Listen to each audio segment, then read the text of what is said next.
sooner or later we will destroy ourselves. The only long-term survival plan that works is to spread out into space. Yeah. Over the moon. SentManFlying over the moon. Or does he have nines here though? No, because he doesn't defend those with nines. Nines on in the big line again. 400 hand player. He's kind of he's the kind of guy who knows like king queen is the jam at 10 big blinds, and you know he's not like 10 games in who'd probably like fold like queen jack and like at 10 big blind. I don't know, but that's what I'm thinking. Like he knows that like a lot of hands here he raises and does them poorly. Yes, he can have a jack here, but I don't think he makes it this sizing ever. Not ever, but it's just less likely, and that's what the game's about, right? We don't have full information, so I would just fold here. There's a guy who's bet 50%, guy who's raised, board is jack 3 jack, dry. Like I don't think in the long run this ever makes me money. And I know that. But it's like a play that probably is maybe slightly plus EV for like half an ante or maybe one ante, right? I'd rather just wait for like my flushes and 2 pairs versus players like these, right? But the name is La Costa Nostra. So, you know,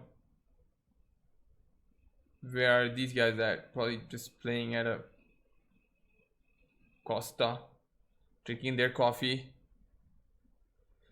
and prison Mike, SentManFlying, not an imposter.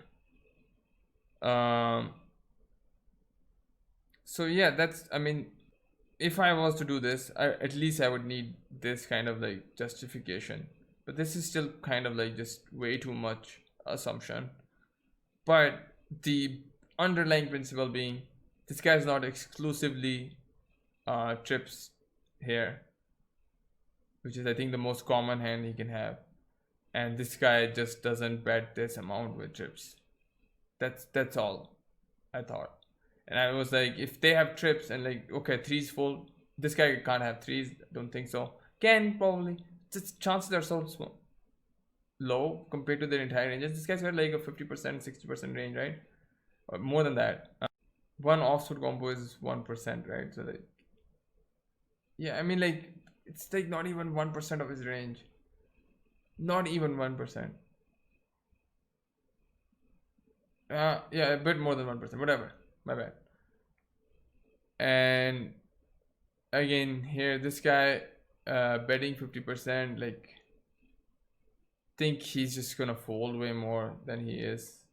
This guy you can just think about it as in like, you know, in terms of like action set theory, action group theory, which is he's got a lot of hands, and the chance that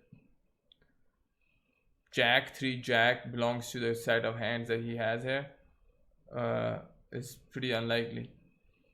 So yeah, you can exploitatively do this, but I think this is the actual exploit that I don't think he's capable of. Like, what is this like raise with like this much left behind?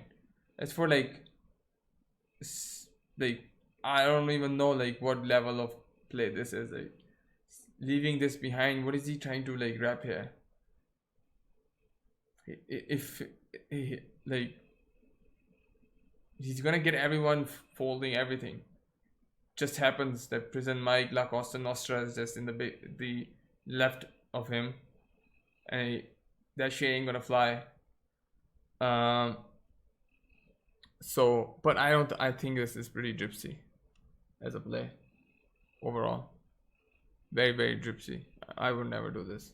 Actually, I did it, but just to show it's probably not the right way to approach this hand. You know, so yeah, it's just people get into trouble post flop with me quite a lot.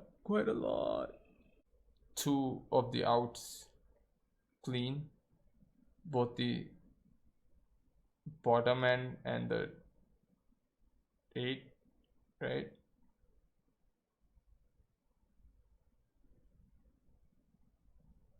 Yeah. So I think then if you think about it,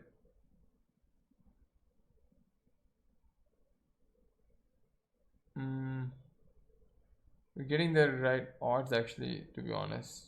But like, look at our stack too. Like, it's like kind of break even.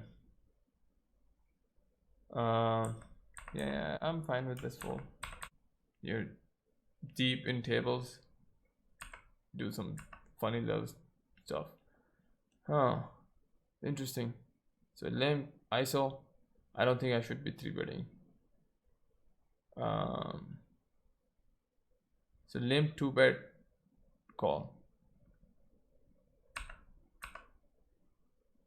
Limp is a bet, right? Yeah. Pre-flop, it's the first bet. It's overcall. I don't care if 2 people call me. Like, again, the implied odds are just insane. Yeah, here though, I think I should, because it kind of connects with big blinds range. He ain't going anywhere with, like, say a 2 diamonds or even 1 diamond ace king. He can have ace 8. Like, just this is a somewhat connected board. I don't want it. I want this guy to fold too now. Both of them do. It's fine. I want one guy to fold, please. Ace is like 3. It's not gonna be like post flop. Just because you got aces doesn't mean you got the post flop nuts, right? Post river nuts. That's what I meant. Yeah, I think I like this limp and a call. See a cheap flop. Pick up some awesome equity. Fire. He doesn't know what the fuck I have. The fuck, man? Why are you doing that? What the fuck is this raise?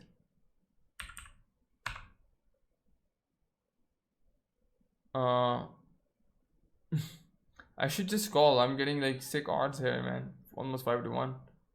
18%, right? So like kind of like, oh, that's after. I think this is fine.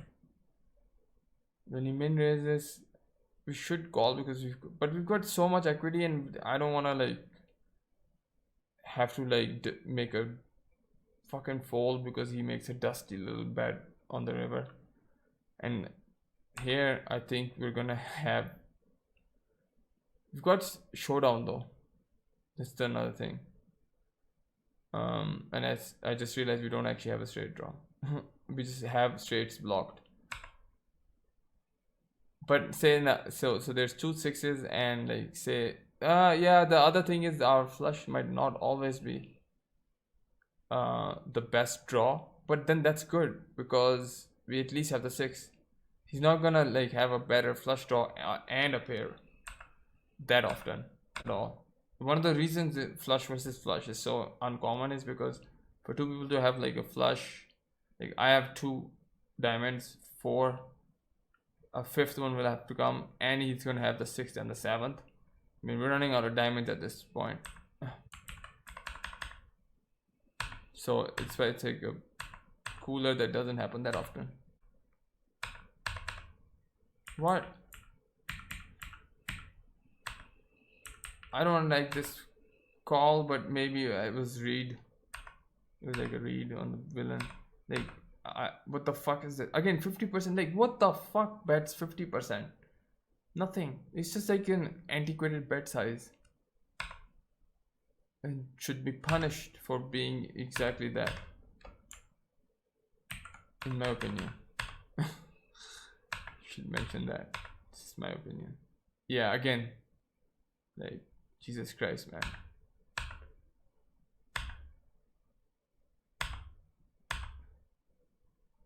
Think we have to